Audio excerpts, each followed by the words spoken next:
Hello students, नमस्कार। कैसे हैं आप सब मेरे बच्चों? हाँ हाँ। तो देखो, कल अपनी जो है एक टेक्निकल प्रॉब्लम थी, इस वजह से क्लास नहीं हो पाई थी, तो हमने मैसेज कर दिया था। तो वही क्लास जो कल वाली थी, हम उसको आज कंटिन्यू कर रहे हैं। ठीक है ना? आज हम क्लास को वापस शुरू कर रहे हैं। कल जो क्लास अपन ने छोड़ दी थी, उसकी जगह आज वापस रिपीट। हाँ, तो हम बात कर रहे थे आज की क्लास की। तो जैसा कि हर क्लास को शुरू करने से पहले मैं आपको बताता हूं कि हम कर क्या रहे हैं। एक बार फिर से आपके सामने लेके आ रहा हूं वही चीज कि हम कर क्या रहे हैं मेरे बच्चों। आइए सबके सामने बताते हैं कि हम क्या कर रहे थे। हम 150 क्वेश्चंस ऑर्गेनिक साइड से कर रहे हैं, 150 questions physical plus inorganic side के। इस तरह से total 300 questions from chemistry and 300 questions from physics. Total 600 questions हम कर रहे हैं। इन 600 क्वेश्चंस का मतलब क्या है? इनका मतलब है नीट 2026।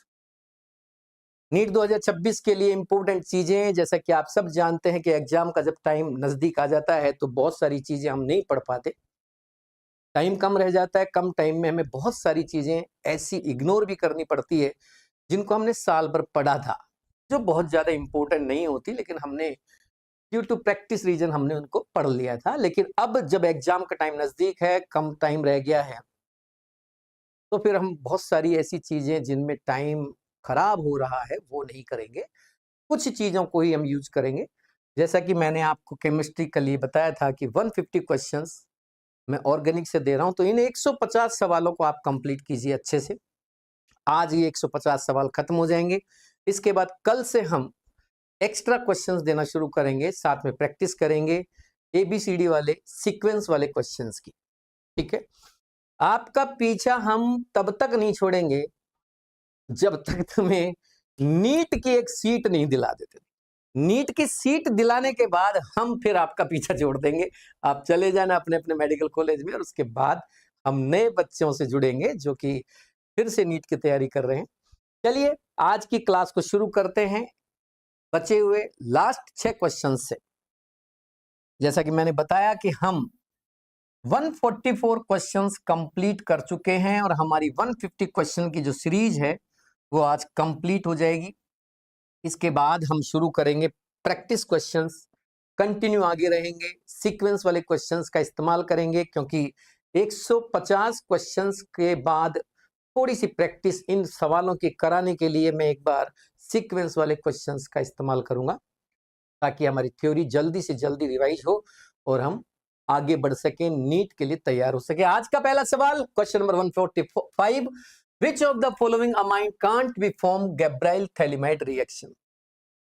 कह रहा है कि कौन सा ऐसे कंपाउंड है which is can't be form by Gabriel phthalimide reaction. कौन सा ऐसा कंपाउंड है जो गैब्राइल थैलिमाइड रिएक्शन से नहीं बनाया जा सकता।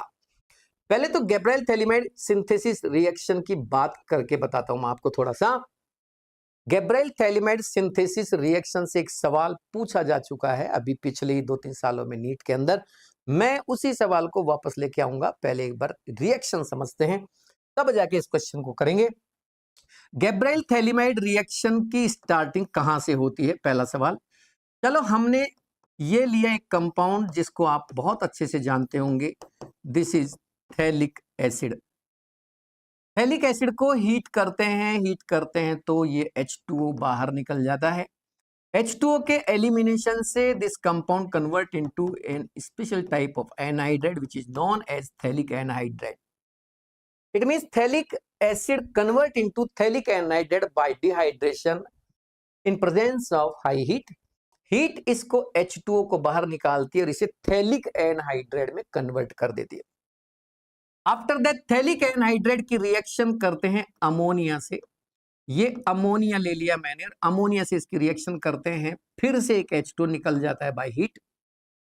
H2O निकलने के बाद ये कंपाउंड कन्वर्ट हो जाता है इस टाइप के एक साइक्लिक अमाइड में, जिसे जाना जाता है थैलीमाइड के नाम से। This is phthalimide. हमारी रिएक्शन का नाम है गैब्राइल थैलीमाइड रिएक्शन। इट मींस ये रिएक्शन यहां से शुरू होती है। इस रिएक्शन की शुरुआत थैलीमाइड से होती है, लेकिन नीट के पेपर में ये क्वेश्चन पूछा गया था। क्वेश्चन को देखना आप, नीट के पेपर्स आप कर रहे होंगे प्रीवियस एग्जामिनेशंस के, कम से कम 2016 से लेके 2025 तक के तो करें, पूरे भी नहीं कर सकते तो 2016 से 2025 तक के क्वेश्चंस करें, क्योंकि नीट शुरू हुआ था 2016 के आसपास। तो 2016 के सेशन में जब ये शुरू हुआ था, तो तब से अब तक जो भी चीजें हैं वो आपको एक बार रिपीट करनी है। कई चीजें कोर्स से आउट हो गई हैं, हटा दी गई हैं 2-3 साल पहले, वो चीजें आप इग्नोर कर सकते हैं। आप सिलेबस के अकॉर्डिंग क्वेश्चंस को रिवाइज करें। थैलीमाइड बनने के बाद अब इस थैलीमाइड का क्या करना है? अब इस थैलीमाइड को आपको आगे लेके जाना है। इसकी रिएक्शन एक KOH से करानी है। KOH बेस इससे रिएक्शन करता है, इस तरह से H2 फिर से निकल जाता है और कंपाउंड कन्वर्ट हो जाता है इस तरह के एक अमाइड में। पोटेशियम के साथ ये जुड़ जाता है और ये नाम बन जाता है पोटेशियम थैलीमाइड। पोटेशियम थैलीमाइड बनने के बाद इस कंपाउंड का रिएक्शन कराया जाता है एल्काइल हैलाइड से। एल्काइल हैलाइड से जब इसका रिएक्शन होता है, यहीं से असली खेल शुरू होता है। इन दिस रिएक्शन RX एक एल्काइल हैलाइड है और ये एक न्यूक्लियोफाइल की तरह काम करेगा। ये एक न्यूक्लियोफाइल हो गया, यहां तक ये न्यूक्लियोफाइल है। ये न्यूक्लियोफाइल है। ये न्यूक्लियोफाइल इस R के ऊपर अटैक करेगा। इतना बड़ा न्यूक्लियोफाइल इस R के ऊपर अटैक करने जा रहा है। रिएक्शन एसएन चलेगी, सब्स्टिट्यूशन रिएक्शन होने जा रही है। सब्स्टिट्यूशन रिएक्शन होगी तो ये इस पे अटैक करेगा। अब बात ये आती है कि क्या मैं RX की जगह ARX भी ले सकता हूं क्या? नहीं, ARX नहीं ले सकते, क्योंकि एसएन मैकेनिज्म ARX नहीं देते। ARX की मैकेनिज्म होती है SNAR, वो अलग तरीके से होती है। वो एरोमेटिक कंपाउंड्स की न्यूक्लियोफिलिक सब्स्टिट्यूशन है। उसका तरीका भी अलग होता है, उसका इंटरमीडिएट अलग होता है, उसमें इंटरमीडिएट कार्बोनाइन बनता है, जबकि यहां इंटरमीडिएट SN में जो इंटरमीडिएट बनते हैं, SN1 में कार्बोकेटाइन बनता है, SN2 में एक ट्रांजिशन स्टेज बनती है। यानी कि ये रिएक्शन इसकी नहीं हो सकती, ये नहीं कर सकता। क्यों नहीं कर सकता? क्योंकि ये कंपाउंड कांट गिव SN, ये SN नहीं देते। और इसका रीजन है X के ऊपर जो लोन पेयर होता है हैलोजन के ऊपर, वो AR के साथ यानी रिंग के साथ रेजोनेंस करता है। रेजोनेंस की वजह से इस बॉन्ड में डबल बॉन्ड के कैरेक्टर आ जाते हैं और ये बॉन्ड टूटना इतना आसान नहीं होता। इसलिए एरोमेटिक हैलाइड SN नहीं देते हैं, मतलब वो SN1 और SN2 नहीं देते हैं। उनकी जो मैकेनिज्म होती है वो SNAR होती है, जो अलग तरीके से होती है। मैं पहले भी बता चुका हूं, फिर बता रहा हूं, पहले भी आ चुका है सवाल। तो क्या करूं मैं, ARX लूं कि नहीं लूं? नो, कोई भी एरोमेटिक हैलाइड नहीं, कोई भी एरोमेटिक हैलाइड नहीं चलेगा। यहां किसी भी तरीके के एरोमेटिक हैलाइड की जरूरत नहीं है। Sir why only H2? Why only H2? H2 कहां लिया मैंने किधर लिया H2? दिस इज NH3 मेरे बच्चा। बाबू ये हुसैन, ये NH3 है, this is NH3 not H2। NH3 क्यों लिया मैंने? क्योंकि मैं इसका अमोनोलाइसिस कर रहा हूं। अमोनोलाइसिस करूंगा तो इस बॉन्ड को यानी इस O को निकालना पड़ेगा। O को निकालने के लिए मुझे ये दोनों बॉन्ड तोड़ने पड़ेंगे। जब ये दो बॉन्ड तोड़ूंगा तो मुझे 2 H की जरूरत पड़ेगी। वो दोनों रिएक्टिव H मुझे अमोनिया देगी, इसलिए उसकी 2 H इस O को निकाल के H2O बनाएगी। ये निकल गया H2O। इसलिए मुझे केवल 2 ही H की जरूरत पड़ी। क्या करें, मजबूरी है। ऑक्सीजन की वैलेंसी 2 होती है, एक ऑक्सीजन पे ज्यादा से ज्यादा आप 2 H जोड़ सकते हैं। वो 2 H देने का काम आपको अमोनिया करेगी। इस वजह से मुझे यहाँ 2 H अमोनिया की O के साथ निकाल कर बाहर ले जानी पड़ी। और देखिए आप गौर से, नाइट्रोजन की दोनों वैलेंसी जो है इन दोनों CO ग्रुप के द्वारा सेटिस्फाई हुई है, इसलिए एक साइक्लिक एमाइड में कन्वर्ट हो गया, जिसे थैलीमाइड के नाम से जाना जाता है। हुसैन आपके बात समझ में आ गई होगी बेटा, नहीं आई हो तो फिर से क्वेश्चन करें। अब चलते हैं आगे मैंने कहा इस थैलीमाइड का कन्वर्जन पोटेशियम थैलीमाइड में होगा। Potassium phthalimide react with RX, यानी कि मैं एल्काइल हैलाइड के साथ रिएक्शन करा रहा हूं। इस एल्काइल हैलाइड की रिएक्शन एसएन होती है। एसएन होने की वजह से ये एक न्यूक्लियोफाइल की तरह काम करेगा। ये न्यूक्लियोफाइल बड़ा साइज का है, SN2 मैकेनिज्म ज्यादा प्रेफर करेगी। इस न्यूक्लियोफाइल का अटैक जब एल्काइल हैलाइड पे होगा तो ये X हटेगा और ये न्यूक्लियोफाइल इस पे जुड़ेगा और आपको इस तरह का एक कंपाउंड मिलेगा। गौर से देखिए, इस पोटेशियम थैलीमाइड का कन्वर्जन एल्काइल थैलीमाइड में हो गया। इस पे जो एक K लगा हुआ था वो इस X के साथ बाहर निकल गया। This is -KX। Very good, very good. ठीक है मेरा बच्चा, समझ में आ गई हुसैन, थैंक यू बेटा। ओके, अब चलते हैं आगे। मैंने कहा RX के ऊपर जब इसकी रिएक्शन होगी तो इस न्यूक्लियोफाइल इस R के ऊपर अटैक कर रहा है। देखो ये SN चल रही है, तो मैकेनिज्म पूछी जा सकती है। ध्यान रखें, Gabriel phthalimide reaction proceed by SN mechanism, not SNAR। यहां SNAR नहीं होती, इसलिए एरोमेटिक हैलाइड काम में नहीं आता। क्यों बता रहा हूं ये बात मैं, क्योंकि ये सवाल इसी से होने वाला है। जो सवाल आपके सामने स्क्रीन पर दे रखा है उस क्वेश्चन को करने के लिए आपको ये लाइन आना जरूरी है। इसमें SNAR नहीं होती। तो इसके कंपाउंड को कहते हैं एन एल्काइल। नाइट्रोजन पर जब एल्काइल जुड़ा हो तो आप उसे एन एल्काइल बोल सकते हैं। यहां एन का मतलब इस बात को रिप्रेजेंट कर रहा है कि ये एल्काइल ग्रुप इस नाइट्रोजन पे जुड़ा हुआ है। N alkyl phthalimide, N alkyl phthalimide बन चुका है। लेकिन खेल अभी खत्म नहीं हुआ है मेरा बच्चा, अब बढ़ रहे हैं आगे। अब क्या होगा? अरे यार इतना टाइम लगा दिया, कितनी बड़ी रिएक्शन है, कब जाके अमाइन बनेगा? This is a indirect process, not a direct process. ये सीधा मेथड नहीं है, ये लंबा मेथड है, लेकिन अमाइन बनाने का ये अच्छा मेथड माना जाता है। लंबा है, मेथड बड़ा है, प्रोसेस बड़ा है, कई स्टेप्स में होता है, लेकिन अल्काइल अमाइन बनाने की ये शानदार मेथड होती है। इससे प्योर अल्काइल अमाइन बनाए जा सकते हैं, और वो भी 1 degree, not 2 degree, not 3 degree. कैसे बनेगा देखिए। अब इस कंपाउंड की रिएक्शन फिर से होगी, इसका हाइड्रोलाइसिस कर दो। आप चाहो तो KOH एक्वस ले लीजिए, चाहे H2O लिख लीजिए, बात एक ही है। ये दोनों H देख रहे हो, और ये RN पर जुड़ गई। This is RNH2। गौर से देखिए, दिस इज RNH2, ये RNH2 बाहर हो गया।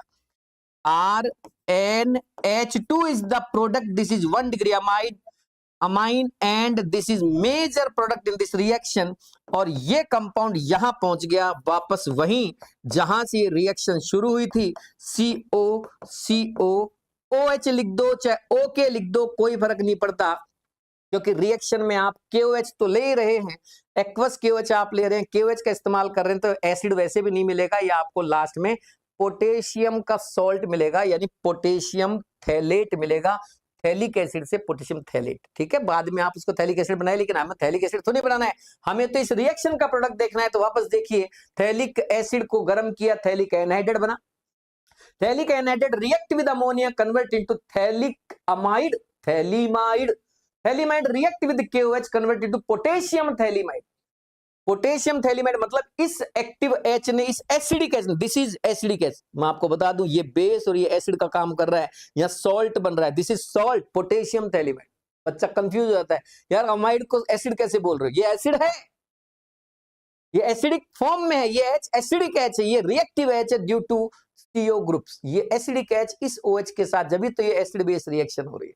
H2 निकलने के बाद ये पोटेशियम थैलीमाइड में कन्वर्ट होगा। Potassium phthalimide react with RX, ये RX पे जाके अटैक करेगा, SN मैकेनिज्म चलेगी, एल्काइल थैलीमाइड बनेगा। एल्काइल थैलीमाइड का बेसिक हाइड्रोलाइसिस कराने पर 1 डिग्री अमाइन बनेगा। इसका मतलब R की जगह आप कोई भी alkyl, methyl, ethyl, propyl, butyl, cyclic alkyl कुछ भी लीजिए, लेकिन एरोमेटिक नहीं ले सकते। इसलिए इस रिएक्शन से ये बना सकते हैं आप, इस रिएक्शन से ये बना सकते हैं, इस रिएक्शन से ये बना सकते हैं, लेकिन ये जो ऑप्शन है ये इस रिएक्शन से नहीं बनेगा। सो क्वेश्चन नंबर 145 का आंसर है आंसर नंबर 2। ये ऐसा कंपाउंड है जो गैब्राइल थैलीमाइड रिएक्शन से नहीं बनाया जा सकता। चलते हैं अगले सवाल की ओर। नेक्स्ट क्वेश्चन ये रहा आपके कंप्यूटर स्क्रीन पर, फिर से एक बार वापस देखें। आज हम 150 क्वेश्चंस की चेन को खत्म कर देंगे। लेकिन इसका मतलब ये नहीं कि क्लास खत्म हो गई, कल से हम सीक्वेंस वाले क्वेश्चंस की रिवीजन कराऊंगा। मतलब मैं ऐसे क्वेश्चंस कराऊंगा जिनसे पूरी ऑर्गेनिक रिवाइज हो जाएगी, पूरी ऑर्गेनिक रिवाइज, सोचने की कैपेबिलिटी बढ़ेगी, कैपेसिटी बढ़ेगी, क्षमता बढ़ेगी। ऐसे क्वेश्चंस कराऊंगा, सारी रिएक्शंस एक साथ काम में आने वाली है, पूरी ऑर्गेनिक एक साथ काम में आने वाली, ताकि पूरी ऑर्गेनिक का रिवीजन हो जाए। और ये काम 5-7 दिन तक चलेगा। जिस दिन मैं कहूं कि क्लोज मेरी तरफ से, तब मानना कि हो गया आपका नीट में सिलेक्शन, क्योंकि आपको एक भी सवाल इनके बाहर नहीं मिलने वाला। आप घबराएं नहीं, चिंता ना करें, बहुत भारी हेल्प करेंगे सारे सवाल आपकी। शुरू करते हैं अगला सवाल। एक रिएक्शन आपके सामने स्क्रीन पर, अगर आप जान रहे हो, पहचान रहे हो, तो ये रिएक्शन श्मिट रिएक्शन के नाम से जानी जाती है। Schmidt, this is Schmidt reaction. मेरे बच्चों, in this reaction carboxylic acid react with hydroxylic acid in presence of some drops of concentrated H2SO4 and convert into one less carbon containing amine. This amine is 1 degree amine. 2 degree, 3 degree amines are not possible by this reaction. It means this reaction is useful for formation of 1 degree amine. तो थोड़ा ध्यान दें, carboxylic अम्ल की क्रिया, मैं देखो Hindi English दोनों बोल रहा हूं, जो बच्चा हिंदी का है वो हिंदी से भी समझ ले। कार्बोक्सिलिक अम्ल, कार्बोक्सिलिक एसिड की रिएक्शन यहां हाइड्रोजोइक एसिड यानी कि हाइड्रोजोइक अम्ल से कराई जाती है। शांत H2SO4 की कुछ बूंदे लेकर रिएक्शन जब होती है तो इस रिएक्शन में एक कार्बन कम वाला अमाइन बनता है। जब ये रिएक्शन होती है मेरा बच्चा, तो NH is the intermediate of this reaction. Very very important. This is nitrine. Intermediate नाइट्रीन, ये एक इलेक्ट्रोफाइल की तरह काम करेगा। इसके ऊपर केवल 6 इलेक्ट्रॉन है। गौर से देखिए, 1 2 3 4, 1 2 3, ये नहीं है, 1 2 3 4 और एक इनके बीच में जो बॉन्ड है उसमें से भी एक पेयर आएगा।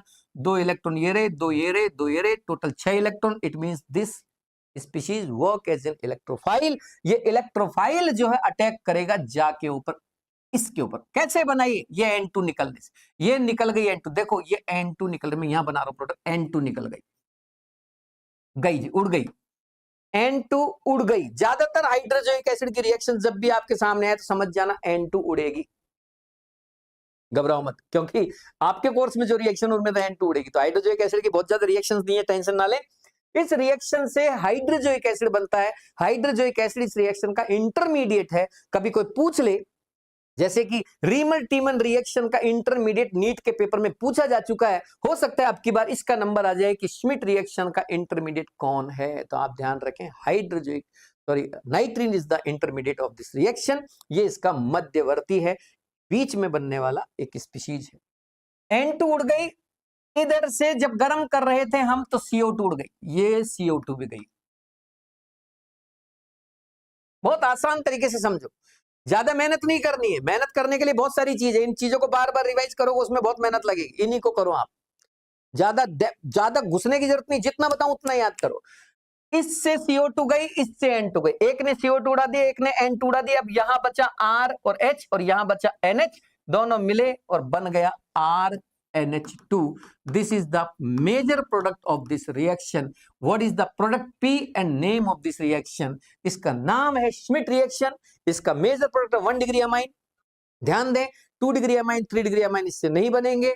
इस रिएक्शन से जो भी अमाइन बनेगा एक कार्बन कम वाला बनेगा। इट मींस ये रिएक्शन जो है डिसेंडिंग करने के काम में आती है, कार्बन की चेन को छोटा करने के काम में आती है, ऑर्डर को कम कर देती है। अगर 4 कार्बन का कंपाउंड लेते हैं कार्बोक्सिलिक एसिड तो आपको 3 कार्बन का अमाइन मिलता है, और अगर 2 कार्बन का लेते हैं तो आपको 1 कार्बन की अमाइन मिलती है। सपोज दैट आपसे कोई पूछे कि मुझे इस रिएक्शन से इथाइल अमाइन बनाना है, बताइए कौन सा कार्बोक्सिलिक एसिड श्मिट रिएक्शन में यूज होगा।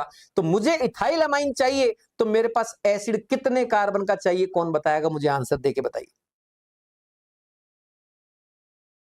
यस, हमारा होगा ये सवाल, कितने, क्या आंसर आएगा, कितने कार्बन वाला आंसर आएगा।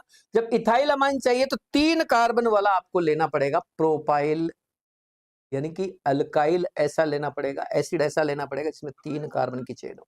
3 कार्बन की चेन होगी तो 1 कार्बन CO2 बन के उड़ जाएगा, 2 कार्बन आपको अमाइन के तौर पे मिल जाएंगे, यानी कि प्रोपेनोइक एसिड ले लीजिए। हाँ सर, ग्राफ वाले क्वेश्चंस कब कराएंगे बेटा? जस्ट इसके बाद से चालू करूंगा मैं, ग्राफ वाले क्वेश्चंस भी आ जाएंगे।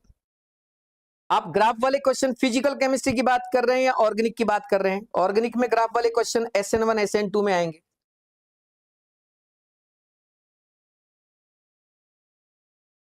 हुसैन, ग्राफ वाले क्वेश्चन आप फिजिकल केमिस्ट्री में की बात कर रहे हैं या ऑर्गेनिक की बात कर रहे हैं? हाँ, मुझे बताना, ठीक है। चलिए आगे बढ़ते हैं। क्वेश्चन नंबर 147 आज की क्लास का अगला सवाल ये रहा 147।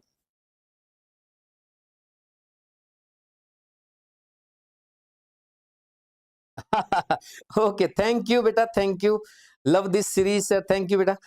ओके, जीओसी में, हाँ वही SN1 SN2 में आते हैं ग्राफ वाले क्वेश्चन, है ना, मैं करा दूंगा, चिंता मत करो, वो तो अभी आएंगे। बाकी इतना मैं बता दूं, इस साल ग्राफ वाला सवाल SN1 SN2 का नहीं आएगा आदित्य, टेंशन दिमाग से निकाल दो। बहुत सारी चीजें हैं जो इंपॉर्टेंट है, मैं वो करा रहा हूं जो इस साल के लिए इंपॉर्टेंट। मैं बैठा हूं यहाँ, चिंता मत करो, इस बार ग्राफ वाला क्वेश्चन ऑर्गेनिक साइड से नहीं आएगा, डोंट वरी। ओके, जीओसी मैंने करा दी है, पीछे हो चुके काफी क्वेश्चन, में 150 क्वेश्चन दे रहा था। Thank you Aditya, thank you बेटा।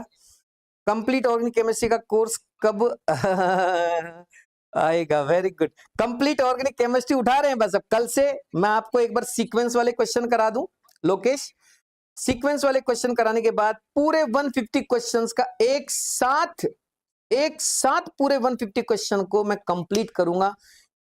ध्यान दें, पूरी ऑर्गेनिक केमिस्ट्री को एक साथ खत्म करेंगे। ओके ओके ओके, देखो 176 आउट ऑफ 180 देखो ये तो अच्छी बात है, अगर आए तो अच्छी बात है, बाकी मैं 176 के नहीं कह रहा, मैं ये कह रहा हूं आप मेरे क्वेश्चन कीजिए, पूरे केमिस्ट्री कीजिए, हमारी 140 प्लस की हमारी गारंटी। आपको 140 प्लस तक कोई दिक्कत नहीं है। अब 140 प्लस से ऊपर कितना जाते हैं वो आपकी कैपेबिलिटी है, आपकी क्षमता है, आप किस लेवल पे पढ़ रहे हैं, ठीक है। बाकी आप चिंता ना करें, मैं आपको तब तक नहीं छोड़ूंगा जब तक मेडिकल कॉलेज में ना पहुंचा दो, डोंट वरी। चलो शुरू करते हैं अगले सवाल को मेरे बच्चों के साथ। ये रहा अगला सवाल आपके कंप्यूटर स्क्रीन पर। अगला क्वेश्चन है CH3COCl NaN3 और इसका एक प्रोडक्शन हो रहा है जिसको आपने P बोला है, और पूछा जा रहा है किस रिएक्शन का नाम क्या है, प्रोडक्ट क्या है। कौन बच्चा है जो इस रिएक्शन का नाम बताएगा? मैं जब मानूंगा कौन सा बालक है जो इस रिएक्शन को का नाम बताएगा। Very good.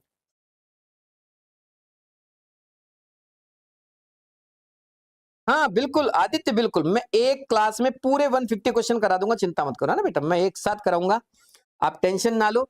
लेकिन अभी थोड़ा रुक के, क्योंकि अभी क्वेश्चन सीरीज चल रही है, 150 क्वेश्चन की सीरीज आज खत्म हो जाएगी, फिर इसके बाद मैं आपको सीक्वेंस वाले क्वेश्चन कराऊंगा, और मुश्किल से 4-5 दिन के बाद, 5-6 दिन के बाद मैं आपको एक साथ पूरी क्लास कंप्लीट करा दूं, ठीक है।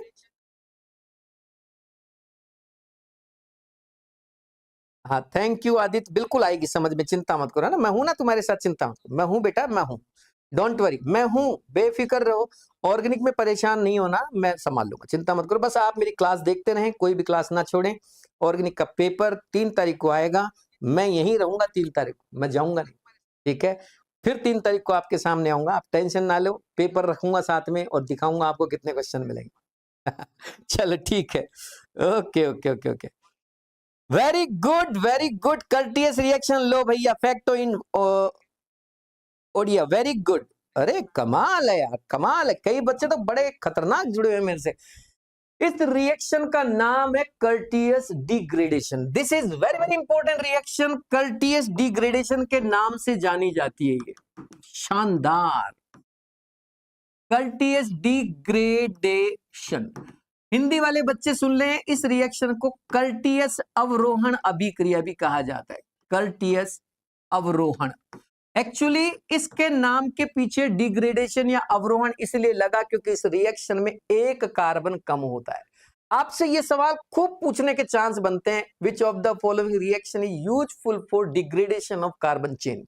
निम्न में से ऐसी कौन सी अभिक्रिया है जो कार्बन चेन को छोटा करने के काम में आती है? आप जरा सोच के बताइए। देखो, एक तो डिकार्बोक्सिलेशन, जिसको अपन सोडा लाइम की प्रेजेंस में रिएक्शन कराते हैं, वो डिकार्बोक्सिलेशन जो है वो भी डिग्रेडेशन का एग्जाम्पल है, ठीक है ना, याद आ गया ना, वेरी गुड, डिकार्बोक्सिलेशन। अच्छा, इसके अलावा अभी थोड़ी देर पहले मैंने एक रिएक्शन कराई, Schmidt reaction. Schmidt reaction is the example of degradation reaction. एक ये आ रही है आपके सामने, ये भी डिग्रेडेशन में काम में आती है। अच्छा, इसी तरह अपग्रेड करने में कौन कौन सी काम आती है? कार्बन की चेन को बढ़ाने में, जैसे वुड्स रिएक्शन, आप देखो वुड्स रिएक्शन में एक आर से दो आर जुड़ जाते हैं, आर जुड़ जाते हैं, आर जुड़ के आर टाइप का एल्केन बनता है, यानी कि चेन को बड़ा करने के काम में आती है। साइनाइड वाली रिएक्शन जितनी भी होती है, एल्काइल हैलाइड की रिएक्शन पोटेशियम साइनाइड से कराते हैं, तो वो भी कार्बन चेन को अपग्रेड करने के काम में आती है। तो कार्बन के नंबर बढ़ाने के लिए जो रिएक्शन काम आती है वो अपग्रेडेशन रिएक्शंस होती है। कार्बन के नंबर्स घटाने में या कम करने में जो रिएक्शन काम आती है उसे डिग्रेडेशन रिएक्शन कहते हैं। वेरी गुड, वेरी गुड, बहुत बढ़िया, बहुत बढ़िया। हॉफमान रिएक्शन, वेरी गुड। हॉफमान रिएक्शन जो है, हॉफमान रिएक्शन भी तो वही है, जस्ट अपन ने इससे पहले वाले एक क्वेश्चन किया था, याद होगा आपको, हॉफमान हाइपोब्रोमाइड रिएक्शन, हॉफमान ब्रोमेमाइड रिएक्शन याद कीजिए, उसमें भी एक कार्बन कम होके हमसे अमाइन प्राप्त होती है, मिलती है। तो ये सवाल भी अपने को थोड़े से ध्यान रखने हैं। मैं जैसे जैसे ये रिएक्शंस आई थी मैंने आपको ये चीज समझाई है। अब मैं आगे बढ़ रहा हूं, कर्टेज डिग्रेडेशन की बात कर रहे हैं अपने बच्चों के साथ। आखिर इस रिएक्शन में होता क्या है, ज्यादा कुछ नहीं घुसना, ज्यादा डेप्थ में नहीं जाना, काम काम की चीज देखिए। सबसे पहले इस रिएक्शन में से CH3CON3 टाइप का, देखो गौर से देखो, ये एक इंटरमीडिएट आपको मिलेगा। This is intermediate of this reaction. इसका नाम है एसाइल एजाइड। एसाइल एजाइड, आप चाहें तो इसे एसिटाइल एजाइड भी कह सकते हैं, एसिटाइल एजाइड। यहां भी आप CH3 की जगह कोई भी R ले सकते हैं, किसी भी तरह की एरोमेटिक रिंग ले सकते हैं, घबराना नहीं है। कभी ये सवाल ऐसे आ जाए तो डरना नहीं है, तब भी आप ये रिएक्शन कर सकते हैं। अगर यही क्वेश्चन इस तरह से आ जाए तो भी डरने का नहीं, ये रिएक्शन अब भी होगी, यानी कि एरोमेटिक को चाहे एलिफेटिक को ये रिएक्शन होगी। बस ये रिएक्शन थोड़ा सा दिमाग में ये रखना है कि जब ये रिएक्शन कराएं तो पहले एसिटाइल एजाइड यानी कि इस तरीके का एसाइल एजाइड आपको बनाना है। एजाइड बनने के बाद जब इसमें से N2 निकालेंगे आप, N2 निकालो, N2 निकालने के बाद गौर से देखिए ये बनेगा CH3CO। My God, this is acetyl नाइट्रीन। Acetyl नाइट्रीन is the intermediate of this reaction. ये इस रिएक्शन का इंटरमीडिएट, दो इंटरमीडिएट, यस दो इंटरमीडिएट। रिएक्टेंट से प्रोडक्ट जब तक नहीं मिल जाता तब तक जो भी बीच में बनेगा वो सब इंटरमीडिएट है। मैं रिएक्टेंट से प्रोडक्ट की तरफ जा रहा हूं, रिएक्टेंट से प्रोडक्ट तक पहुंचते पहुंचते बीच में जितने भी मुझे मिलेंगे वो सब इंटरमीडिएट कहलाएंगे। ध्यान दे, इनमें ये हाईली रिएक्टिव इंटरमीडिएट बिकॉज इसकी वैलेंसी अब इनकम्प्लीट रह गई।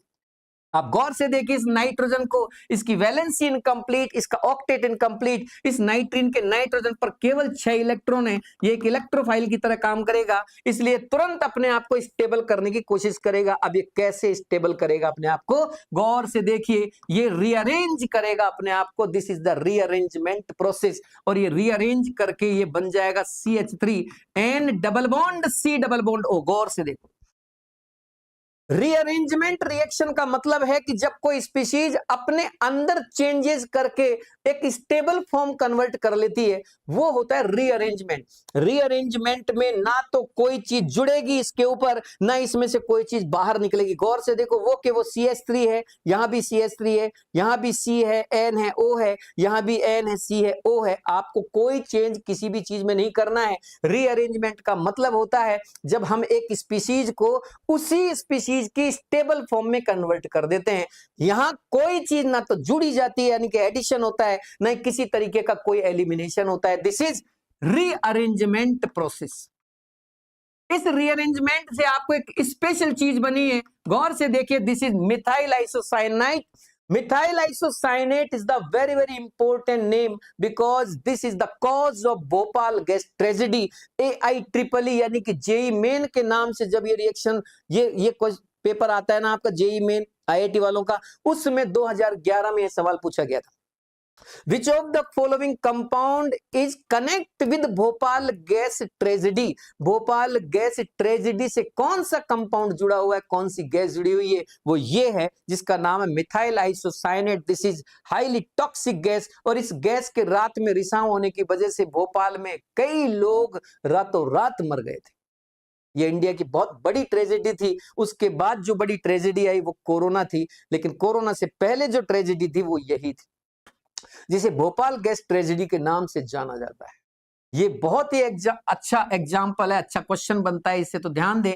मिथाइल आइसोसाइनेट तक पहुंच गए। देखो मैं यहां से अभी प्रोडक्ट पे नहीं पहुंचा हूं, अभी मैं प्रोडक्ट तक गया ही नहीं, अभी प्रोडक्ट मिला ही नहीं मुझे। तो जितने भी बीच में मिल रहे हैं सब इंटरमीडिएट, ये भी इंटरमीडिएट है, ये भी इंटरमीडिएट है, ये भी इंटरमीडिएट। लेकिन सर अगर क्वेश्चन में आ जाए कि विच of the following is the intermediate of this reaction, और मुझे इन तीनों में से एक को सेलेक्ट करना हो, तो ये आपका आंसर होगा जिसे आप एसिटाइल नाइट्रीन कह रहे हैं। This is the best answer, best option. आपको एसिटाइल नाइट्रीन को इंटरमीडिएटली टिक करना पड़ेगा। लेकिन अगर मान लीजिए ये भी ऑप्शन में हो, ये भी ऑप्शन में, और ये भी हो, और चौथे नंबर पे आपको दे रखा ऑल ऑफ दीज, तो आपको टिक करना है ऑल ऑफ दीज। ये तीनों के तीनों ही इस रिएक्शन के इंटरमीडिएट माने जाएंगे। अभी तक ये प्रोडक्ट नहीं बना पाएगा। स्टेबल प्रोडक्ट पर जा रहे हैं हम। स्टेबल प्रोडक्ट पर पहुंचने से पहले काम की बात सुनिए।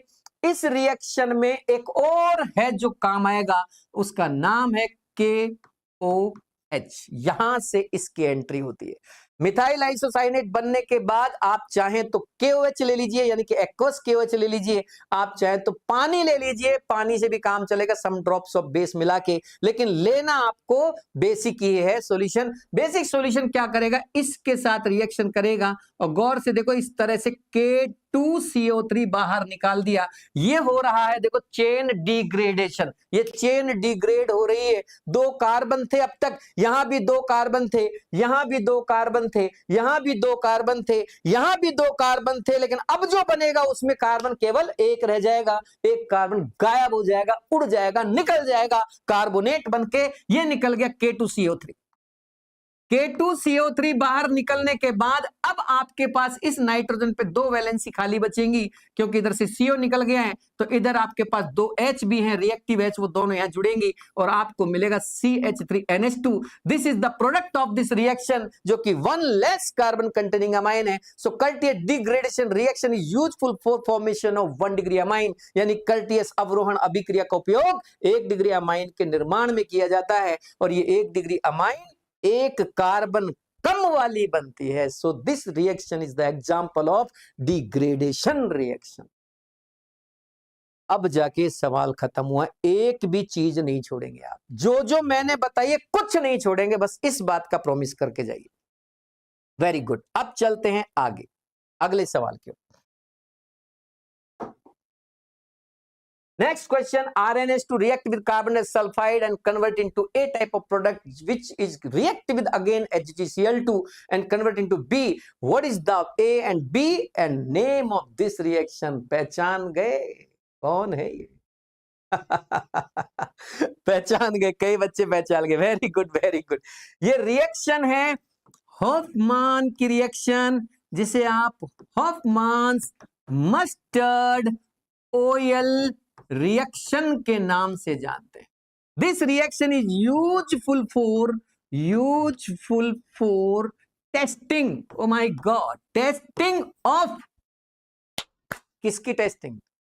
अब ये सवाल आ गया, मान लो किसकी टेस्टिंग में यूज कर रहे हो आप इसको? साइनाइड की टेस्टिंग, आइसोसाइनाइड की टेस्टिंग, 1 डिग्री अमाइन की टेस्टिंग में, या तीनों की टेस्टिंग में? ये किसकी टेस्टिंग में यूज हो रही? सवाल बताओ लो। मेरा सवाल है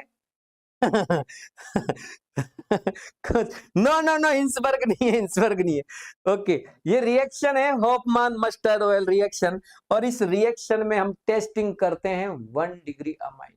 ये रिएक्शन साइनाइड आइसोसाइनाइड की टेस्टिंग में नहीं है, आइसोसाइनाइड की टेस्टिंग में नहीं होती, ना साइनाइड की टेस्टिंग में होती है। ये रिएक्शन यूज होती है 1 डिग्री अमाइन की टेस्टिंग। कैसे 1 डिग्री अमाइन की टेस्टिंग कैसे? आप मस्टर्ड ऑयल बोल रहे हैं, इसमें तो सरसों का तेल बनता है। नो, इसमें सरसों का तेल नहीं बनता। इसमें जो कंपाउंड बनता है उसमें मस्टर्ड ऑयल लाइक स्मेल आती है, ऑर्डर आती है, उसकी खुशबू ऐसी लगती है जैसे सरसों का तेल किसी ने खुला छोड़ दिया हो। इस वजह से इस रिएक्शन का नाम मस्टर्ड ऑयल रिएक्शन रख दिया। इससे सरसों का तेल नहीं बनाया जाता, बाय गॉड। अब क्या होगा इस रिएक्शन में, देखिए। तो देखो, ये रिएक्शन R2NH में काम नहीं आएगी, ये रिएक्शन R3N की टेस्टिंग में काम नहीं आएगी, ये रिएक्शन ArNH2 की टेस्टिंग में ले सकते हो। सॉरी, मतलब this reaction is NH2 group reaction. ये रिएक्शन NH2 ग्रुप की रिएक्शन है। वो NH2 ग्रुप भले ही किसी एरोमेटिक रिंग पर लगी हो, भले ही वो किसी एलिफेटिक चेन पे लगी हो, मुझे कोई फर्क नहीं पड़ता। मुझे NH2 ग्रुप अगर दिख गया तो मैं कह दूंगा ये रिएक्शन हो जाएगी। तो थोड़ा ध्यान से, ये रिएक्शन NH2 ग्रुप की reaction, very good, primary amine की रिएक्शन है। कोई भी ले सकते हैं, एलिफेटिक भी चलेगा, एरोमेटिक भी चलेगा, बट प्राइमरी चाहिए। रिएक्शन हुई CH2 के साथ, गौर से देखिए, दिस इज CH2, ये है CH2। जैसे CO2 होता है वैसे CH2 है। CH2 का एक पाई बॉन्ड ब्रेक कर दीजिए। पाई बॉन्ड ब्रेक करेंगे, बॉन्ड का आयोनाइजेशन होगा, आयोनाइज होगा तो S पे नेगेटिव बनेगा, C पे पॉजिटिव बनेगा। अब इस RnH2 को इस पे जोड़ रहा हूं मैं, जरा देख के बताना क्या किया मैंने। देखो, जल्दी जल्दी समझ लो, घबराओ मत, मैं आपका टाइम ज्यादा खराब नहीं करूंगा, लेकिन जो चीज मैं बता रहा हूं उन्हें मत छोड़ दो। पता नहीं क्या पूछेगा, मुझे पता नहीं क्या पूछेगा, लेकिन अगर ये सवाल आएगा तो इससे बाहर नहीं जाएगा। समझ गए? 150 क्वेश्चन करा रहा हूं, बस मस्त रहो आप, इन्हीं को करो, रिपीट करो। आप जितना पढ़ना चाहते हो उतना पढ़ो, मना नहीं है। सब पढ़िए जो आपके टीचर्स ने आपको बताया, जो आपको अच्छा लगता है वो पढ़ो, NCERT पढ़ो, ये पढ़ो, वो अच्छी बात है, पढ़ना तो अच्छी बात है, कोई बुरा नहीं है। मैं तो कह रहा हूं जितना भी आप पढ़ रहे हो उसमें 150 क्वेश्चन मेरे भी ऐड कर लेना, बस मेरा ये कहना है। इस CH2 का ये पाई बॉन्ड टूटा, NH2 का H यहां जुड़ गया, RNH यहां जुड़ गया, दिस इज एडिशन। ये एडिशन हुआ है। पहले तो एडिशन होते ही मुझे इस तरीके का डाइथायोकार्बेमिक एसिड मिल गया। एसिड, हाँ एसिड है, देखो देखो एसिड है। एसिड कहां से हो गया? COOH, इस टाइप का एसिड,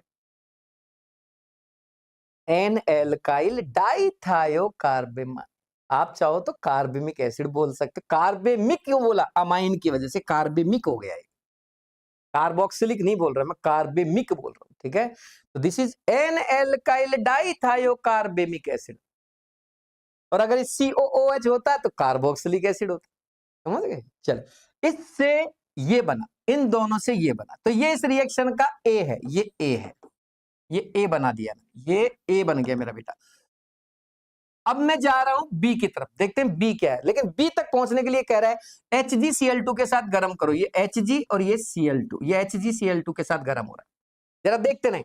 अब जैसे डिहाइड्रेशन करते हो ना आप, डिहाइड्रेशन कैसे करते हो? HOH बाहर निकालते हो, करते हो ना आप डिहाइड्रेशन, HOH, एक जगह से H उठाते हो, एक जगह से OH, ऐसे ही यहां करो। बस फर्क ये है, यहां HOH की जगह HSH बाहर निकलेगा। HOH नहीं निकालना, OH तो है ही नहीं इसमें, आप इसमें क्या निकालोगे? HSH।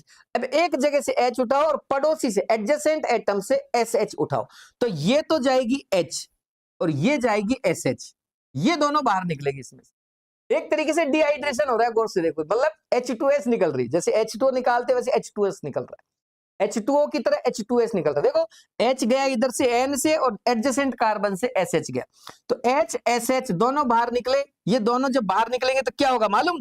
ये दोनों H तो लग जाएंगी Cl के साथ, 2 HCl बाहर हो गई, और ये S लग जाएगा मरकरी के साथ, ये मरकरी का सल्फाइड बन गया, ये अलग से काला काला थोड़ा सा बाहर निकल जाएगा।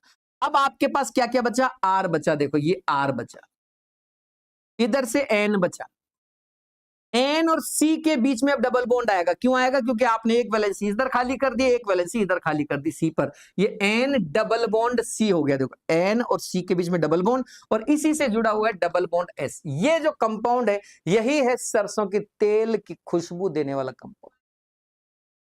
इसका नाम है, देखो, थायोआइसोसाइनेट। RnCO होता तो आइसोसाइनेट होता, O की जगह S है तो थायोसाइनेट हो जाएगा, एन एल्काइल थायोसाइनेट। समझ में आ रहा है? अरे आ रहा है समझ? थायो, ये जो कंपाउंड थायो कंपाउंड जो बना है, इसमें आती है मस्टर्ड ऑयल लाइक ऑर्डर, ये आपको टेस्टिंग में हेल्प करेगा। अब मैंने सवाल पूछा कि ये रिएक्शन किसकी टेस्टिंग में यूज होती है, तो आपका जवाब होगा NH2 कंटेनिंग कंपाउंड्स की टेस्टिंग, चाहे वो 1 डिग्री अमाइंस हो और चाहे वो एनिलीन्स हो। एनिलीन, रिंग के ऊपर NH2, सब में काम आएगा। ओके मेरा बेटा। ऑर्गेनिक रिएक्टिविटी ऑर्डर में दिक्कत आती है, उसका कुछ समाधान कर दीजिए। Reactivity order, reactivity order reactions के लिए, ठीक है, एक ही कॉन्सेप्ट में क्लियर कर दूंगा, मुझे याद दिला देना कल, ठीक है, मैं आज की क्लास में लास्ट में बता दूं। किसी भी रिएक्शन की रिएक्टिविटी का ऑर्डर बहुत ही आसान है, बहुत आसान है, एक झटके में देखो। दुनिया की कोई सी भी रिएक्शन हो, चाहे SN1 हो, चाहे SN2 हो, चाहे E1 हो, चाहे E2 हो, चाहे ESR हो, चाहे न्यूक्लियोफिलिक एडिशन रिएक्शन हो, चाहे इलेक्ट्रोफिलिक एडिशन रिएक्शन हो, चाहे फ्री रेडिकल एडिशन रिएक्शन हो, दुनिया की कोई भी रिएक्शन हो, किसी भी रिएक्शन की reactivity, reactivity order of compounds for any reaction, दुनिया की कोई भी रिएक्शन के लिए रिएक्टिविटी ऑर्डर अगर आपसे पूछे तो सिंपल सी एक ही कॉन्सेप्ट दिमाग में रखना, उस रिएक्शन का इंटरमीडिएट कौन है, बस ये याद रखो, वो एक झटके में याद हो जाता है, बहुत आसान है। सबके इंटरमीडिएट याद, कितने से इंटरमीडिएट है 8 9 7 8 रिएक्शन, जिनमें ज्यादातर में तो आपको कार्बोकैटायन ही मिल रहा है ना। स्टेबिलिटी ऑफ इंटरमीडिएट, चाहे दुनिया की कोई भी रिएक्शन के लिए रिएक्टिविटी का ऑर्डर पूछा जाए, उस रिएक्शन का इंटरमीडिएट याद रखिए। अगर उस रिएक्शन का इंटरमीडिएट याद है तो आपका ही सवाल हो जाएगा। फॉर एग्जाम्पल, मान लीजिए मैं आपसे कहूं कि भाई साहब CH3 CH2Cl CH3C CH3CH3Cl, इन दोनों की रिएक्टिविटी का ऑर्डर बताइए। अब समझना, मैं कुछ नहीं बोला, मैं सिर्फ क्या बोल रहा हूं, इन दोनों की रिएक्टिविटी का ऑर्डर बताइए। मैंने ये भी नहीं कहा कि ये कौन सी रिएक्टिविटी का ऑर्डर चाहते हो आप, मुझे क्या पता कौन सी रिएक्टिविटी, भाई साहब नाम तो बताओ कौन सी रिएक्टिविटी का ऑर्डर चाहिए। मैं तो सवाल पूछ रहा हूं, इन दोनों की रिएक्टिविटी का ऑर्डर बताइए। जब ऐसा सवाल आता है तो सबसे पहले दिमाग पे क्या स्ट्राइक करना चाहिए, आखिर ये कौन है? अरे ये तो हैलाइड्स हैं। कौन से हैलाइड? ये तो एल्काइल हैलाइड्स। ये कौन सी मैकेनिज्म को फॉलो करते हैं, इनकी कैरेक्टरिस्टिक मैकेनिज्म कौन सी है? तो दिमाग में आपके अगर ये चीज है कि एल्काइल हैलाइड्स की कैरेक्टरिस्टिक मैकेनिज्म एसेन होती है, तब ये सवाल आपका हो गया। अब इतना याद रखना ही पड़ेगा आपको, कुछ नहीं है, 5-7 लाइन है, वो 7 लाइन याद कर लो, सारी मैकेनिज्म खत्म। मैं कह रहा हूं कि ये सवाल पूछा गया मुझसे कि इनकी रिएक्टिविटी का ऑर्डर बताइए। मुझसे अगले ने ये भी नहीं कहा कि कौन सी रिएक्टिविटी, भाई साहब कौन सी मैकेनिज्म देते हैं, किसकी रिएक्टिविटी का ऑर्डर बताओ। कुछ नहीं बोलूंगा, मैं क्यों बोलूं, तुम बताओ। तो मैंने क्या सोचा कि यार ये कौन है, ये तो एल्काइल हैलाइड। एल्काइल हैलाइड की कैरेक्टरिस्टिक मैकेनिज्म कौन सी होती है, इनकी अभिलाक्षणिक क्रिया कौन सी है, कौन सी क्रिया विधि को प्रदर्शित करते हैं। तो मुझे याद आ गया, यार ये तो एसएन करते हैं। अबे तो एसएन तो 2 तरह की होती है, SN1 की SN2। ओहो, दोनों देते हैं तो एल्काइल हैलाइड तो दोनों देते हैं, SN1 भी देते हैं SN2 भी देते हैं। अब किससे दूं आंसर? अब मैं इसका आंसर SN1 से दूं या SN2 से दूं? मैं इसका आंसर SN1 से दूं कि SN2 से दूं? जब क्वेश्चन में कुछ भी मेंशन ना हो तो आंसर SN1 से दे दो। जब क्वेश्चन में कुछ भी मेंशन ना हो तो आंसर SN1 से दे दो। मैं अब इसका आंसर SN1 रिएक्टिविटी से दूंगा, और मुझे पता है SN1 reactivity order is directly proportional to stability of intermediate carbocation, क्योंकि SN1 का इंटरमीडिएट कार्बोकैटायन होता है। मुझे अब जैसे ये समझ में आया कि मुझे कार्बोकैटायन की स्टेबिलिटी देख के रिएक्टिविटी का ऑर्डर देना है, तो मैंने तुरंत दोनों के कार्बोकैटायन मन में बनाए। इसका कार्बोकैटायन 3 डिग्री बनेगा, इसका कार्बोकैटायन 1 डिग्री बनेगा, और भाई साहब 3 degree carbocation is more stable then 1 degree carbocation, so this is more reactive than this. इसकी रिएक्टिविटी ज्यादा होगी इससे। बेटा या तो बता दे कि SN1 का चाहिए कि SN2 का चाहिए, अगर नहीं बताएगा तो मैं SN1 मान के दे दूंगा। और अगर बताता है, अगर वो कहता है कि नहीं नहीं इनका ऑर्डर एक्वस KOH के साथ बताइए, SN1 ऑर्डर बताइए, तो SN1 का पूछ रहा है तो SN1 वाला कॉन्सेप्ट लगा दो, सीधा सा है। SN1 का कॉन्सेप्ट है कार्बोकैटायन, जिसका अच्छा बनेगा वो बढ़िया बनाएगा। तो देखो SN1 का ऑर्डर तो कार्बोकैटायन के हिसाब से हो गया, और SN2 का ऑर्डर अगर पूछता है कि नहीं भाई साहब मुझे तो SN2 के हिसाब से बताइए, तो SN2 के ऑर्डर बताने के दो तरीके हैं। पहला तरीका, आप डिग्री चेक कर लीजिए, जितनी कम डिग्री उतना ज्यादा रिएक्टिव, क्योंकि SN2 में ट्रांजिशन स्टेज बनती है, और जिस किसी रिएक्शन के इंटरमीडिएट यानी मध्य में या बीच में ट्रांजिशन स्टेज बनती है, तो समझ जाओ उस रिएक्शन के अंदर हिंड्रेंस काम करेगा। जितना बड़ा मॉलिक्यूल लोगे हिंड्रेंस उतना ही बड़ा लगेगा, उतना ही ज्यादा लगेगा। जितना छोटा मॉलिक्यूल लोगे स्टेरिक हिंड्रेंस उतना ही कम लगेगा। अटैकर को अटैक करने में दिक्कत नहीं आएगी, रिएक्शन जल्दी हो जाएगी। तो जब भी इंटरमीडिएट किस तरह का बन रहा हो, ट्रांजिशन स्टेज, तो रिएक्शन 1 डिग्री में ज्यादा होगी, SN2 का ऑर्डर 1 डिग्री 2 डिग्री 3 डिग्री, और SN1 का ऑर्डर 1 डिग्री से ज्यादा 2 डिग्री 2 डिग्री से ज्यादा 3 डिग्री। SN2 में 1 डिग्री सबसे ज्यादा और SN1 में 3 डिग्री सबसे ज्यादा। SN1 में वो सबसे ज्यादा रिएक्टिव होता है जिसका कार्बोकैटायन स्टेबल बनता है, डिग्री से मतलब नहीं है। आप सिर्फ इतना सा ध्यान रखो, SN1 ऑर्डर उसका ज्यादा जिसकी कैटायन अच्छी बने, और SN2 उसका ज्यादा जिसका ट्रांजिशन स्टेज अच्छा बने। तो सब में यही कॉन्सेप्ट लगाना। किसी भी रिएक्शन की रिएक्टिविटी अगर निकालनी हो तो यह देखना कि उसका इंटरमीडिएट स्टेबल बन रहा है। जिससे इंटरमीडिएट अच्छा और स्टेबल बनेगा वही सबसे ज्यादा रिएक्टिव होगा उस रिएक्शन के लिए। अब इससे ज्यादा मैं नहीं बताऊंगा क्योंकि अभी अपने को आगे बढ़ना है, बहुत सारे क्वेश्चन करने हैं, ठीक है। आप पूरी क्लास अभी देख सकते हो। जिस जिस बच्चे को दिक्कत हो आप क्या करना, देखो बेटा मैं आपको बताऊं, ये जिस चैनल पे आप ये देख रहे हैं ना, ऐसे 3 चैनल है, ठीक है ना। ये जो चैनल चल रहा है केमिस्ट्री वाला के नाम से है। एक और चैनल है मेरा, आप देखिए, वो है केमिस्ट्री वाला संजय कुमार।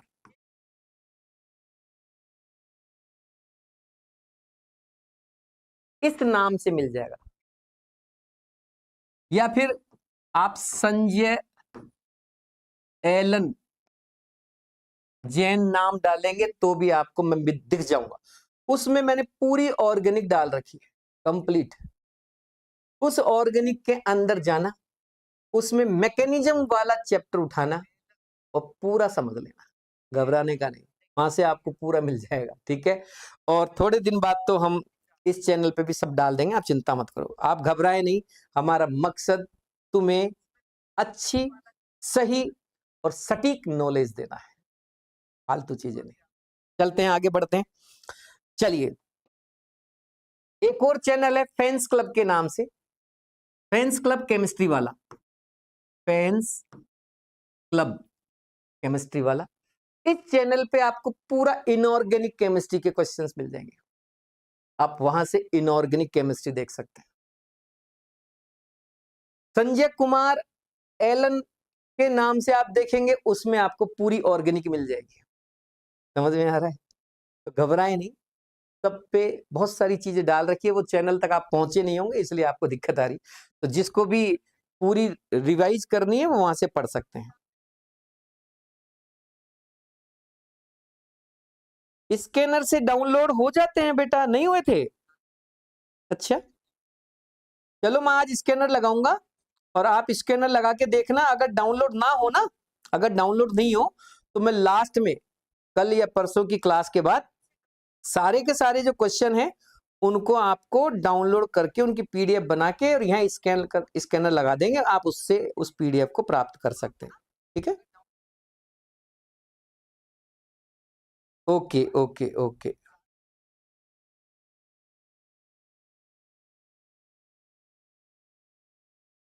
ठीक है, नहीं हुए थे, चिंता मत करो, चिंता मत करो, ठीक है। अभी मैं पूरे एक साथ पूरे क्वेश्चन कराऊंगा ना, तो वहां से आप कवर कर लेना, ठीक है ना। और आज वापस कोशिश करना, अगर डाउनलोड नहीं हो तो बेटा कल मुझे बताना।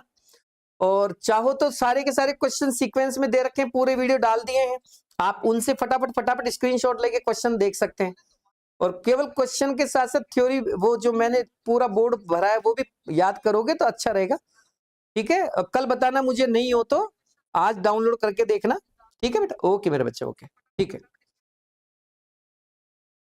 चलिए अब मैं अपना सवाल कंप्लीट कर लेता हूं। RnH2CH2 A बन गया, B बन गया, मेरा दोनों काम हो गया। B कौन है, A कौन है, मैंने बता दिया।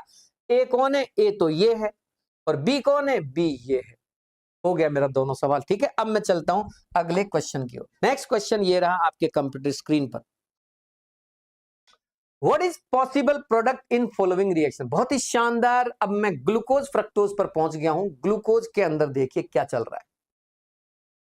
देखो इस ग्लूकोज वाले चैप्टर में ग्लूकोज फ्रक्टोज की केमिकल रिएक्शंस दे रखी। इसके अलावा glucose, fructose, cellulose, starch, maltose, galactose सबकी स्ट्रक्चर दे रखी। एक तो आप जब ये चैप्टर पढ़े ना, आप चैप्टर जब पढ़े तो इस चैप्टर में थ्योरी जो है ना, थ्योरी आप जो बायोलॉजी की किताब में जो बायोमोलिक्यूल चैप्टर दे रखा है ना, बायोमोलिक्यूल, इस चैप्टर की थ्योरी को कवर करें तो इससे आपका डबल फायदा होगा। बायोमोलिक्यूल चैप्टर भी हो जाएगा बायो का, और ये केमिस्ट्री इस वाले चैप्टर की भी थ्योरी कंप्लीट हो जाएगी। पूरी थ्योरी वहां से कवर करें आप। ठीक है, केमिस्ट्री की किताब से थ्योरी पढ़ना चाहे पढ़ लीजिए, कोई दिक्कत नहीं है, लेकिन अगर आपने बायोलॉजी से थ्योरी पढ़ ली इस चैप्टर की तो फिर आपको दिक्कत नहीं आएगी। अब बात करते हैं केमिकल रिएक्शंस की। केमिकल रिएक्शंस आप केवल केमिस्ट्री की किताब से पढ़ लें, क्योंकि बायोलॉजी के अंदर केवल इनके प्रोसेस दे रखे हैं, इनकी स्ट्रक्चर दे रखी है, ग्लूकोज, फ्रक्टोज की, कार्बोहाइड्रेट्स की, पॉलीसेकेराइड, सैकेराइड सबकी, है ना। लेकिन वहां केमिकल रिएक्शंस नहीं, तो केमिकल रिएक्शंस के लिए तो केमिस्ट्री की पुस्तक का इस्तेमाल करें, केमिस्ट्री की बुक का इस्तेमाल करें। और थ्योरी के लिए आप जो है बायो की किताब में जो थ्योरी है वो यूज करें, जो भी आपके टीचर्स ने आपको पढ़ाई है, जहां से भी आपने पढ़ी वो थ्योरी करें। मेरा कहना ये है, देखो आप मेरी बात को अगर सहमत ना हो तो आप इसे डिस्कार्ड कर सकते हैं, इग्नोर कर सकते हैं, लेकिन मैं यही बताता हूं हमेशा से, और ये बता बता के मैंने फर्स्ट रैंक भी दी है। 2019 नलिन खंडेलवाल मेरा ही स्टूडेंट है जो all India topper first ranker था। ठीक है, और एक ही नहीं, ऐसे बहुत सारे एग्जाम्पल हैं। आप कभी जब चाहेंगे तो मैं उससे मिलवाऊंगा आपको। ठीक है, जितने भी टॉप टॉप के स्टूडेंट्स हैं मैं किसी दिन लाऊंगा उनको यहाँ स्क्रीन पर और तुमसे बात कराऊंगा। ठीक है, और आप किसी भी चैनल पे देखिए, वो सारे बच्चों के आपको वीडियो मिल जाएंगे। आप इस चैनल पे, जिस चैनल पे आप देख रहे हैं ये क्लासेस, जिस चैनल पे देख रहे हैं उस चैनल में ही आप नीचे जाएंगे, स्क्रॉल करिए तो आपको नीचे नलिन का बहुत सारे बच्चे हैं जो होशियार बालक हैं, जो टॉपर्स हैं, जो कोई फर्स्ट रैंक है, कोई 10th रैंक है, कोई 5th रैंक पे है, कोई 20th रैंक पे है, वो सब मेरे पढ़ाए हुए बच्चे हैं। मैंने पढ़ाया, मैं तारीफ नहीं कर रहा, बस मैं बता रहा हूँ। आप उनकी बातें सुनिए, थोड़ा मोटिवेशन भी मिलेगा आपको। चलिए, ओके, बहुत बढ़िया। सवाल का आंसर आ चुका है मेरे सामने, बहुत ही शानदार सवाल। सवाल है कि मैंने अगर कॉन्सेंट्रेट H2SO4 लिया तो, सॉरी, कॉन्सेंट्रेट HNO3 लिया तो मुझे क्या मिलेगा। Dear student, concentrate HNO3 work as an dehydrating agent and oxidising agent, both, दोनों का काम करता है। कॉन्सेंट्रेट HNO3 डिहाइड्रेटिंग एजेंट भी होता है और ऑक्सीडाइजिंग एजेंट भी होता है, दोनों काम करता है। यहां अगर मान लीजिए मैं इस कंपाउंड का ऑक्सीडेशन, अगर मैं इस कंपाउंड का ऑक्सीडेशन किससे करता, इसका ऑक्सीडेशन अगर मैं एक वीक ऑक्सीडाइजिंग एजेंट से करता, समझने में, जैसे मान लीजिए मैंने ब्रोमीन H2O, ब्रोमीन वाटर से इसका ऑक्सीडेशन कर दिया, तो केवल CHO ग्रुप जो है ना, ऊपर वाला ग्रुप, वो ऑक्सीडाइज होता, बाकी चेन में कोई खास फर्क नहीं पड़ता। हाँ, आप बहुत ज्यादा टेम्परेचर बढ़ा के इस रिएक्शन को आगे बढ़ा सकते हैं, because Br2H2 is an mild oxidising agent, बहुत ज्यादा अच्छा ऑक्सीडाइजिंग एजेंट नहीं होता। ये ऑक्सीडाइजिंग एजेंट केवल ग्लूकोज को ऑक्सीडाइज कर पाता है, ये फ्रक्टोज का भी ऑक्सीडेशन नहीं कर पाता। तो ग्लूकोज और फ्रक्टोज को डिफरेंशिएट करने में भी इसका रोल है। आपसे कोई पूछे विच of the following reagent is useful for differentiation of glucose and fructose, तो आप कहना Br2 वाटर, आप ब्रोमीन वाटर यूज कीजिए, ग्लूकोज के साथ इसकी रिएक्शन हो जाएगी, फ्रक्टोज के साथ इसकी रिएक्शन नहीं होगी। तो ये कैसा रिएजेंट है, दोनों को डिफरेंट करता है, दोनों के अंदर डिफरेंशिएशन शो करता है। तो बहुत अच्छा सवाल बनता है। अब मैंने इसकी जगह लिया है कॉन्सेंट्रेट HNO3। कॉन्सेंट्रेट HNO3 क्या करता है, कॉन्सेंट्रेट HNO3 अच्छा खासा स्ट्रॉन्ग ऑक्सीडाइजिंग एजेंट होता है। ये ऊपर वाले CHO को कन्वर्ट करता है COOH में। तो ध्यान दें, COOH बन गया, CHOH होल 4 बन गया, और ये बन गया CH2OH। This is gluconic acid, ये है ग्लूकोनिक एसिड, जैसा कि मैंने नीचे वाली रिएक्शन में बनाया है वैसे की वैसे। लेकिन ये रिएक्शन अगर आप कंटिन्यू रखते हैं तो ग्लूकोनिक एसिड आगे भी बढ़ता है, और ये नीचे वाला जो कॉर्नर कार्बन है, नीचे वाला जो कॉर्नर कार्बन है, वो भी COH में कन्वर्ट हो जाता है और आपको सैकरिक एसिड मिल जाता है। इट मींस इसमें gluconic acid and saccharic acid, both type of acids are possible. अब क्वेश्चन के ऑप्शन देख लेना, आप वहां फंस जाओगे आप। समझ में आ रही? अब सवाल आ रहा है, मान लीजिए किस रिएक्शन का प्रोडक्ट बताइए, इस रिएक्शन का प्रोडक्ट बताइए। पहला ऑप्शन दे दिया ग्लूकोनिक एसिड, दूसरा ऑप्शन दे दिया सैकेरिक एसिड, तीसरा ऑप्शन दे दिया बोथ। तब तो आंसर आएगा बोथ। पहला ऑप्शन दे दिया ग्लूकोनिक एसिड, दूसरा ऑप्शन दे दिया टारटरिक एसिड, तीसरा ऑप्शन दे दिया ऑक्जेलिक एसिड, चौथा ऑप्शन दे दिया नन ऑफ दीज, तब आएगा ग्लूकोनिक एसिड। पहला ऑप्शन दे दिया ग्लूकोनिक एसिड, दूसरा ऑप्शन दे दिया सैकेरिक एसिड, तीसरा ऑप्शन दे दिया टारटरिक एसिड, चौथा ऑप्शन दे दिया पता नहीं, आई डोंट नो। तो आंसर आएगा सैकेरिक एसिड। तीनों को देख लीजिए अब आप, बस यहां मत फंस जाना, थोड़ी सी और कोई बड़ी बात नहीं। ये ऑप्शन हो तो बोथ, ये ऑप्शन हो तो gluconic acid is the answer, क्योंकि और कोई मेरे पास आंसर नहीं। लेकिन अगर ये ऑप्शन दे दिया और मुझे एक ही सेलेक्ट करना है, तो फिर मैं ग्लूकोनिक नहीं सैकरिक एसिड को सेलेक्ट करूंगा। अब मैं लेके चलता हूं अपने बच्चों को अगले और लास्ट सवाल की ओर। Question number 150।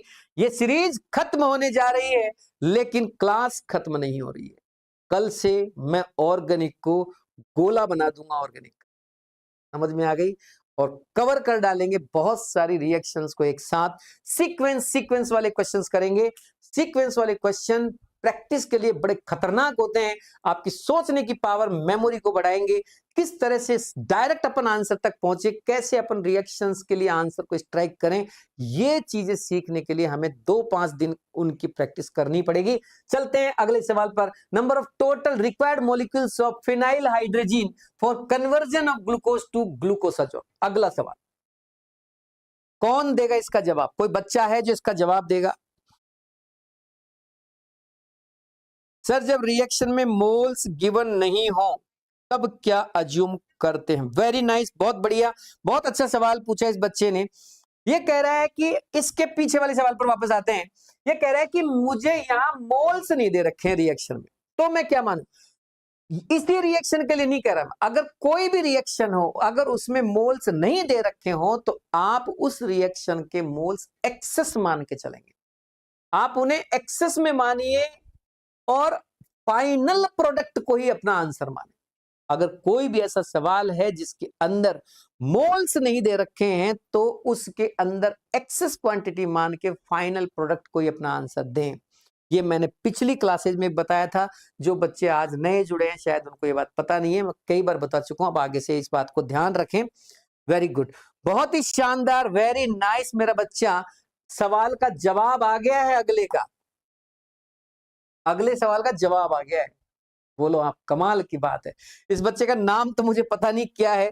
ये बच्चा जो है फैक्ट ओ फैक्ट ओ ओडिया लिखा हुआ है। कहां से हो बेटा आप? बहुत अच्छे जवाब दे रहे हो, शानदार, बहुत अच्छा पढ़ रहे हो। और आपका नाम क्या है, हो सके तो बताइए मुझे। चलिए, शानदार। ये सवाल जो मैं आपके सामने दिया है, ये सवाल IIT में पूछा जा चुका है। IIT 2010 के पेपर में सवाल पूछा जा चुका है, और मुझे अब ये इंपॉर्टेंट लग रहा है, समझ रहे मेरी बात को? मुझे लगता है कि ये सवाल रिपीट होगा नीट के अंदर। बहुत ही शानदार सवाल है। Very good, very good. अब चलो इसको समझाता हूं मैं आपको। ये लिया मैंने ग्लूकोज, दिस इज ग्लूकोज। सारे बच्चे देखें एक बार, बहुत ही शानदार सवाल है, एक बार समझ लीजिए, फिर इसका आंसर याद कर लेना। 3 मोल चाहिए इसमें, 3 मोल्स रिक्वायर्ड होंगे। ग्लूकोज से ग्लूकोसाजोन तक जाने में 3 मोल याद कर लो इसके, क्योंकि अगर ये सवाल आएगा तो ये ऐसे ही आएगा, इसी लैंग्वेज में आएगा। अगर ये समझ में भी नहीं आए, मैं समझा रहा हूं, नहीं आए तो रट लेना, इसका आंसर 3 मोल आएगा, बात खत्म।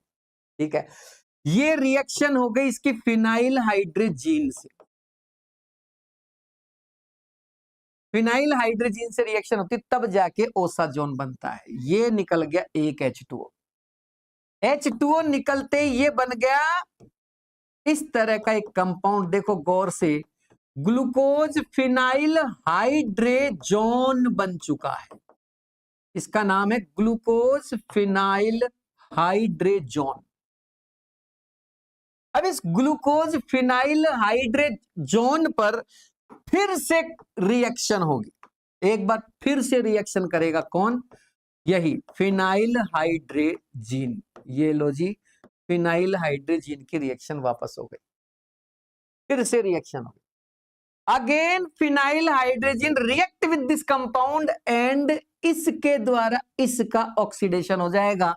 ये जो सेकंड नंबर का कार्बन, इसकी दोनों H निकल के चली जाएगी यहां। ये लो जी, ये दोनों H गई यहां, ये और ये H निकल के यहां चली गई, इसका रिडक्शन हो गया, इसका ऑक्सीडेशन हो रहा है। ये रिड्यूस होके बना रहे हैं एक तो अमोनिया, ये बॉन्ड टूट गया, देखो ये वाला अमोनिया बन गई है ना, और एक निकल गया C6H5NH2, और ये कंपाउंड अब इस डिजाइन में कन्वर्ट हो गया। देखते रहें, थोड़ा पेज को मैं ऊपर कर देता हूं।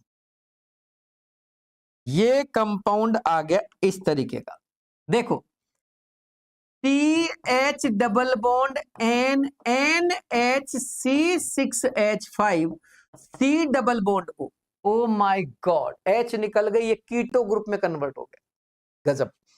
ये है CHOH होल थ्राइज, ये बन गया CH2OH। अगेन देखो भैया, एक फिनाइल हाइड्रोजन यहां लिया, एक मोल यहां लिया, अब तीसरा आ रहा है, ये फिर से फिनाइल हाइड्रोजन आ रहा है, देख लिया। और इस O के साथ ये फिर से बाहर निकल गया, H2O गया बाहर, ये बन गया CH double bond NH C6H5 C double bond NH C6H5, और ये ऊपर सरका दिया पेज मैंने, ये बन गया CHOH होल थ्राइस, ये CH2OH, इसको कहते हैं ओसाजोन। ये कंपाउंड ग्लूकोज से बना है, इसलिए इसका नाम पड़ गया ग्लूकोसाजोन, और ये है ग्लूकोज। और अब जरा देख के बताइए, ग्लूकोज से ग्लूकोसाजोन तक पहुंचने में आपको कितने मोल रिक्वायर्ड हुए? एक तो ये रहा, एक मोल तो ये रहा, वेरी सॉरी, एक तो ये रहा, एक ये रहा, और एक ये रहा, टोटल 3 मोल्स की जरूरत पड़ेगी मेरे बच्चों। आपका आंसर हो गया 3 मोल्स। Any doubt? अब इसी के साथ आज की क्लास खत्म करते हैं, आज थोड़ा टाइम ज्यादा लग गया है, चलो बच्चों को फ्री करते हैं। ओके मेरे बच्चों, I will come to you sir after getting into medical college. Sure sure बिल्कुल बेटा बिल्कुल। हमारी शुभकामनाएं आपके साथ कि आप अच्छी सीट के साथ सेलेक्ट हो, नीट में आपको बहुत अच्छी सीट मिले। बेस्ट ऑफ लक सभी बच्चे, सभी बच्चों को मेरी तरफ से बहुत बहुत शुभकामनाएं।